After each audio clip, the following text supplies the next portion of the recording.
Hi, welcome back. Today's video is going to be a little different. If you can't tell, we already have the Christmas tree in the background. So if you're watching this and it's July, happy Christmas in July. This video is going to be an outlier in our series, and it's going to be designed a different way. And it's designed for CEOs. And if you're in a CEO position and you have a board, at times the negotiating with the board can be challenging because you're negotiating for yourself, and it's different. And sometimes boards may not think about the fact that they have one employee. So the video today is really designed from the perspective of a board member, and I would hope some board members that are out there watch these videos, because if you're on a board, if it's a hospital board, a company board, if it's a school board, whatever board, the boards usually have one employee, and that's the CEO. Sometimes they'll hire a lawyer also.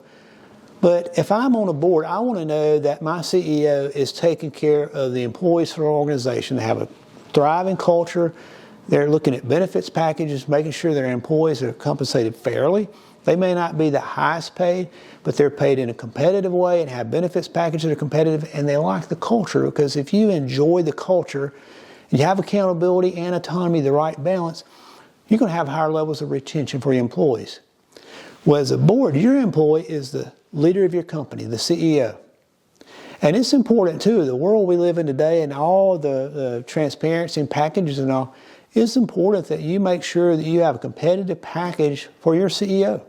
If they're doing a good job and thriving, that means that you want to keep them. And if you want to keep them, they've got to have a well-rounded package. And in some of the earlier videos, I talked about the platinum rule. And that's understanding what is important to them. Not just what's important to you, but as a board, what makes my CEO satisfied, makes them feel valued. And it's different things for different people. And that's the way you can structure a package with a variety of things so that your CEO is compensated well.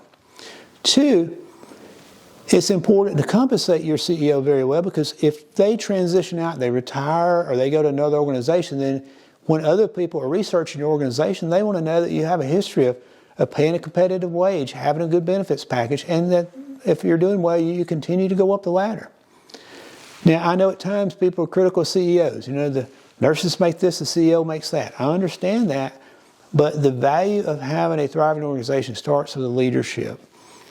And having a humble leader that takes care of the organization, takes care of all the employees, is so valued and valuable.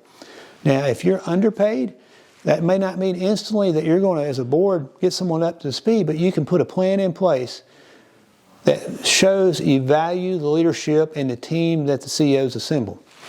Now, one other thing I'd like to chat about for a minute today, too. In a lot of organizations, you have retirement plans and other things in place where you can say, I love our CEO, but the way that everything's structured is they'll reach a point where it's better to retire because they're working on pennies on a dollar. Well, if you're in that situation as a board, you're responsible for keeping up with that, and that's where you can talk to the benefits people that work with your plans and say, okay, we want to restructure this and we want our CEO to stay, so what could we do to make it beneficial for the CEO to stay 4 or 5 more years? Now, if you do that, that's very powerful. And two, don't make the CEO always have to come to you. Sometimes it's nice to be surprised. One of the best enhancements I ever had was my first year in a turnaround district. It was very challenging. At Christmas, I was walking into our meeting, and my board president said, we're going to take care of your package tonight, and winked at me. And I'm like, what does she do? What does she mean? And they gave me a raise that night. It wasn't the biggest raise I've ever had, but it was nice to feel appreciated and valued, especially when you're in a new environment and you're expected to turn an organization around that's been challenged. I hope this video helps. If you're in a leadership role or a board member out there, please share this video, and hopefully this will help you to be appreciated as a leader.